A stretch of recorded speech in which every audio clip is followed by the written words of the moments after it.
Hello students, welcome to chemical science. और आज हम डिस्कस करने वाले हैं Gauss law and its application. तो देखिए स्टूडेंट, ये जो Gauss law and its application series रहेगी हमारे पास, इसमें इसको स्टार्ट करने से पहले हम फ्लक्स को डिफाइन करेंगे। तो आज का टॉपिक जो हमारे पास रहेगा स्टूडेंट, वो फ्लक्स रहेगा। ठीक है, तो फ्लक्स में हम क्या चीज़ें डिफाइन करेंगे स्टूडेंट? तो सबसे पहले तो हम फ्लक्स के बारे में समझेंगे। ठीक है, फिर उसके बाद उसका मैथमेटिकल एक्सप्रेशन भी समझेंगे। तो चलिए स्टार्ट करते हैं इलेक्ट्रिक फ्लक्स को। तो इलेक्ट्रिक फ्लक्स हमारे पास एक क्या एक्सप्रेस करता है? इलेक्ट्रिक फील्ड और सोर्स के बीच में रिलेशन को बताता है। ठीक है, तो इलेक्ट्रिक फ्लक्स का एक जनरल मीनिंग अगर हम समझे तो इलेक्ट्रिक फ्लक्स को हम इस तरीके से डिफाइन करते हैं। देखिए student, electric flux are the number of field lines passing through normal to the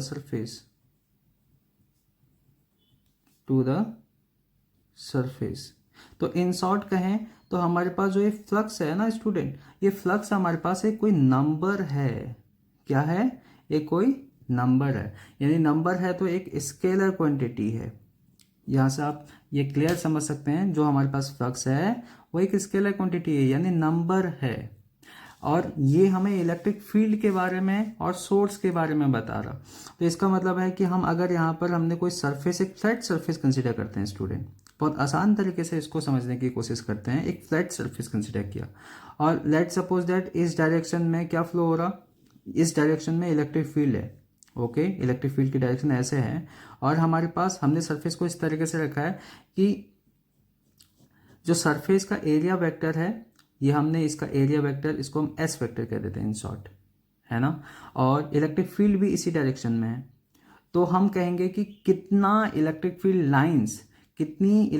lines इस सरफेस से पास हो रही हैं नॉर्मली, तो उसे हम बोलेंगे फ्लक्स। आया समझ में?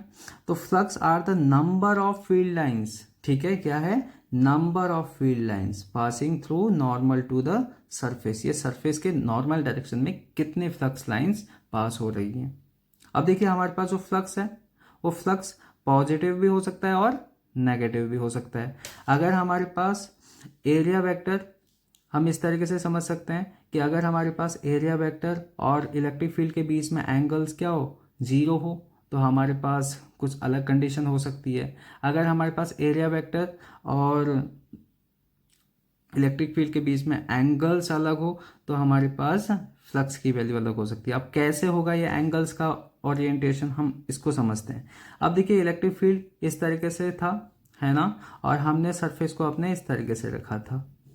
ओके, तो इसका जो एरिया वेक्टर है, इसका एरिया वेक्टर इस तरीके से है, दिस इज एस वेक्टर, और इलेक्ट्रिक फील्ड इस डायरेक्शन में फ्लो हो रहा है ना, इलेक्ट्रिक फील्ड की डायरेक्शन ऐसे है। अब बताओ इस सरफेस से कितनी भी इलेक्ट्रिक फील्ड लाइंस नॉर्मली पास हो रही हैं। इसका सरफेस तो इसका जो सरफेस नॉर्मल डायरेक्शन कौन सी है इसकी, इस डायरेक्शन में, तो इस डायरेक्शन में कितनी फील्ड लाइंस पास हो रही हैं? एक भी फील्ड लाइंस पास नहीं हो रही हैं। तो हम कह सकते हैं कि इसका फ्लक्स क्या होगा? इसका फ्लक्स होगा हमारे पास जीरो स्टूडेंट। और यहाँ पर देखो, यहाँ से कितनी फील्ड लाइंस पास हो रही हैं? यहाँ पर जो इलेक्ट्रिक फील्ड लाइंस हैं वो हमारे पास कुछ होंगी और उसका मैग्नीट्यूड अभी हम मैथमेटिकली देखेंगे। लेकिन यहाँ पर तो क्लियर समझ में है ना, समझ में आ रहा कि यहाँ से कोई फील्ड लाइंस इसके नॉर्मल डायरेक्शन से पास नहीं हो रही है। तो हम कह सकते हैं कि यहाँ पर फ्लक्स क्या होगा? जीरो होगा, कोई फील्ड लाइंस पास नहीं हो रही है। तो चलिए इसको हम डिटेल में समझते हैं। ठीक है, मैथमेटिकली समझने की कोशिश करते हैं। तो स्टूडेंट यहाँ पर हमने कंसिडर किया है electric field in a space and in this space some arbitrary close surface like a balloon of any shape. तो देखिए यहाँ पर आपको दिखता होगा एक बलून लाइक शेप। हमने एक आर्बिट्ररी शेप का, अभी हमने जो यहाँ पर लिया था ये तो बहुत आसान हमारे पास था, हमने एक फ्लैट सरफेस ले लिया था। लेकिन अब अगर हमारे पास एक आर्बिट्ररी शेप का कोई सरफेस मिलेगा तो उसको हम कैसे डिफाइन करेंगे, उसमें फ्लक्स कितना पास होगा उसके सरफेस से। तो उसके लिए हम क्या करेंगे स्टूडेंट, कोई भी आर्बिट्ररी सरफेस को हम उसको छोटे छोटे पीसेस में ब्रेक कर लेंगे, है ना। Now divide the whole surface into little patches, तो हम छोटे छोटे पैचेस में इसको डिवाइड कर लेंगे। और so small and any one patch of the surface is practically flat. अब इसमें देखिए स्टूडेंट, हम एक कोई भी एक फ्लैट सरफेस लेंगे, है ना, यानी एक पैच ले लेंगे, इसका एक टुकड़ा पीस कहें, है ना, और वो जो पीस होगा that will be a flat surface, जैसा कि हमने यहाँ पर ये फ्लैट सरफेस कंसिडर किया। अब देखो ये जो फ्लैट सरफेस हमने इसका एरिया एक बड़ा सरफेस एरिया कंसिडर किया, लेकिन अब जो इस बड़े से आर्बिट्ररी से जो सरफेस है उसमें से हम छोटा सा एक प्लेन सरफेस हमने निकाला। अब उस प्लेन सरफेस के नॉर्मल डायरेक्शन को हम एरिया वेक्टर कहेंगे, ठीक है। और लेट सपोज दैट हमारे पास वहाँ से इलेक्ट्रिक फील्ड लाइंस किसी एंगल पर है ना, डायरेक्टेड है। लेट सपोज दैट यहाँ से इलेक्ट्रिक फील्ड लाइंस इस तरीके से, यहाँ पर कोई सोर्स है, कोई पॉजिटिव चार्ज है, तो पॉजिटिव चार्ज से इलेक्ट्रिक फील्ड लाइंस बाहर की ओर निकल रही है और वो इस तरीके से और रेडियली आउटवर्ड डायरेक्शन में निकल रही है। और हमारे पास एरिया वेक्टर इस तरीके से है ना, यहाँ पर डी एस वेक्टर, और ई और डी एस वेक्टर अगर थीटा एंगल बनाए तो इसको हम अभी डिस्कस करते हैं। तो इसको डिस्कस करने से पहले हम ये कंसिडर करते हैं area vector of each patch, इसको हम पैच लिखेंगे स्टूडेंट, PATCH, ठीक है। तो पैच का जो एरिया होगा वो ds वेक्टर होगा एंड हुज मैग्नीट्यूड, उसका मैग्नीट्यूड हम ds कंसिडर कर लेते हैं। अब यहाँ पर स्टूडेंट सोचने वाली बात है कि हमने यहाँ पर ds क्यों लिया, क्योंकि ये बहुत स्मॉल एलिमेंट हैं, इसीलिए हमने यहाँ पर ds लिया है।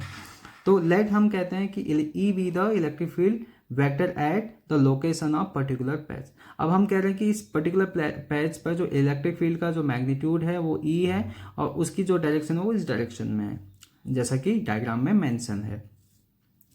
तो जो फ्लक्स होता है, फ्लक्स को किस तरीके से डिफाइन किया जाता है स्टूडेंट, और जो कि आपको क्लियर अंडरस्टैंडिंग करेगा, ठीक है। The scalar product of a number, ठीक है। ये क्या होता है, ऑफ अ नंबर नहीं होता स्टूडेंट, जो फ्लक्स होता है वो स्केलर प्रोडक्ट होता है और वो एक नंबर से रिप्रेजेंट किया जाता है, जैसा कि मैंने बताया था ना, it is the number of field lines. तो ये जो हमारे पास फ्लक्स होता है ये हमारे पास एक स्केलर प्रोडक्ट होता है और जो कि एक नंबर होता है। तो इसको इस तरीके से डिफाइन करेंगे, देखो इलेक्ट्रिक फील्ड और एरिया वेक्टर का स्केलर प्रोडक्ट लिखा है, scalar product co dot product भी बोला जाता है ना। और वी कॉल दिस नंबर, ठीक है, और इस नंबर को हम क्या कहते हैं, flux through the bit of surface. इस स्मॉल सरफेस से कितना फ्लक्स पास होगा, कितने number of field lines pass होंगी नॉर्मल टू द सरफेस, तो वो हमारे पास क्या है स्टूडेंट, फ्लक्स। तो इन शॉर्ट अगर हम बात करें तो then the scalar product E dot ds is defined as the electric flux through the patch. आ गया समझ में मैथमेटिकली चीज। तो चलिए इसको एक और तरीके से समझते हैं स्टूडेंट। हम यहाँ पर एक ये समझ सकते हैं कि हमारे पास एक रिवर फ्लो कर रही है और रिवर फ्लो के डायरेक्शन में हमने कुछ अलग अलग सरफेसेस ले रखे हैं, प्लेन सरफेसेस ले रखे हैं। इस फर्स्ट केस में हमारे पास हमने ये कंसिडर किया कि लेट सपोज दैट जो रिवर है वो इस डायरेक्शन में फ्लो कर रही है, हमने एक प्लेन सरफेस को इस तरीके से यहाँ पर रखा कि उसका जो नॉर्मल है और रिवर के फ्लो होने की डायरेक्शन दोनों सेम डायरेक्शन में है, यानी जो एरिया वेक्टर है और रिवर के फ्लो होने की डायरेक्शन है वो क्या है, सेम है। तो हम यहाँ से कह सकते हैं अगर हम रिवर की जो वेलोसिटी है उसको v न मानते हुए हम इलेक्ट्रिक फील्ड से कंसिडर करें, उसको किससे कंपेयर करें, रिवर जो फ्लो हो रहा है उसको हम किससे कंपेयर करेंगे, इलेक्ट्रिक फील्ड से। तो यहाँ से फ्लक्स को हम क्या लिख सकते हैं, फ्लक्स होगा हमारे पास जो E और S वेक्टर का डॉट प्रोडक्ट। अब देखिए यहाँ पर स्टूडेंट, यहाँ पर इन दोनों के बीच में जो एंगल होगा, angle is theta equal to 0 है, ठीक है। एंगल्स का बहुत इंपॉर्टेंट रोल है यहाँ पर। अब देखिए यहाँ पे स्टूडेंट, यहाँ पर करंट की डायरेक्शन इस डायरेक्शन में है, यानी रिवर इस डायरेक्शन में फ्लो हो रहा, और एरिया वेक्टर इस डायरेक्शन में, तो दोनों के बीच में एंगल कितना है, 90 है। तो कितना number of field lines pass हो रहा है इस सरफेस से, कोई number of field lines pass नहीं हो रही है नॉर्मल टू द सरफेस, है ना।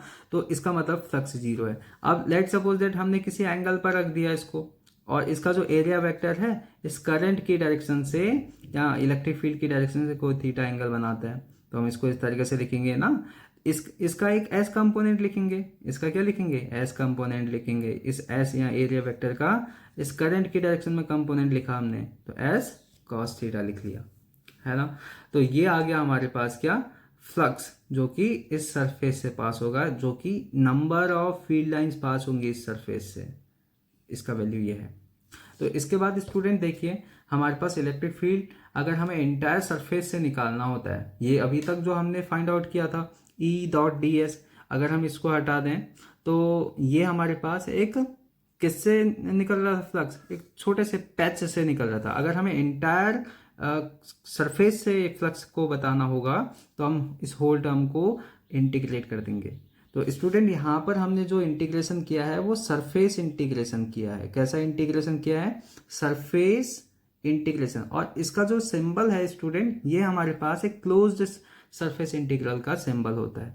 तो देखिए स्टूडेंट, यहाँ पर जो ई है वो इलेक्ट्रिक फील्ड वेक्टर को रिप्रेजेंट करेगा और डीएस होगा हमारे पास area vector of a small patch and normal to the patch, है ना। और जो हमने पैच कंसिडर किया है, स्मॉल हमने एरिया कंसिडर किया है, उसके नॉर्मल डायरेक्शन में होगा, है ना, नॉर्मल वेक्टर जिसको बोले हैं नॉर्मल एरिया वेक्टर। और इफ अगर हम कंसिडर कर रहे हैं कि theta be the angle between ई और डी एस, जो एरिया वेक्टर है और इलेक्ट्रिक फील्ड के बीच में अगर एंगल थीटा है, तो हम फ्लक्स को किस तरीके से डिफाइन करते हैं, देखिए स्टूडेंट। तो ये हमारे पास डॉट प्रोडक्ट है, डॉट प्रोडक्ट को हम किस तरीके से लिखते हैं स्टूडेंट, हम लिखते हैं dot magnitude of E and magnitude of D S और फिर cosine of angle between them. तो इसके बाद देखिए स्टूडेंट, हम फ्लक्स को किस तरीके से लिख सकते हैं। फ्लक्स को हम देखो इसके प्लेस पर हमने इन दोनों के प्लेस पर रख लिया यहाँ पर E D S cos theta, और इसको सॉल्व करेंगे तो देखिए यहाँ पर ई कांस्टेंट है और अगर हमारे पास इलेक्ट्रिक फील्ड यूनिफॉर्म है तो ई बाहर आ जाएगा, है ना, और कॉस थीटा भी बाहर आ जाएगा। थीटा अगर हमारे पास फिक्स्ड है, अगर वो चेंज नहीं हो रहा, तो हमारे पास इंटीग्रेशन के अंदर आएगा सिर्फ डी एस वेक्टर। अगर हम ये कहें कि हमारे पास ये टोटल सरफेस एरिया है ना, जो क्लोज सरफेस था उसका टोटल सरफेस एरिया क्या है, कैपिटल ए है, तो इसको हम फ्लक्स को इस तरीका से लिख सकते हैं। तो phi E equal to E A cos theta. ठीक है स्टूडेंट, इतना समझ में आया। तो फ्लक्स को हम नंबर ऑफ फील्ड लाइन से मेजर करेंगे स्टूडेंट। ठीक है, आई होप, मुझे लगता है कि आपको ये फ्लक्स का कॉन्सेप्ट क्लियर हो गया होगा। ठीक है, तो मिलते हैं आपसे अगले वीडियो लेक्चर में जिसमें हम गॉस लॉ को प्रूफ करेंगे।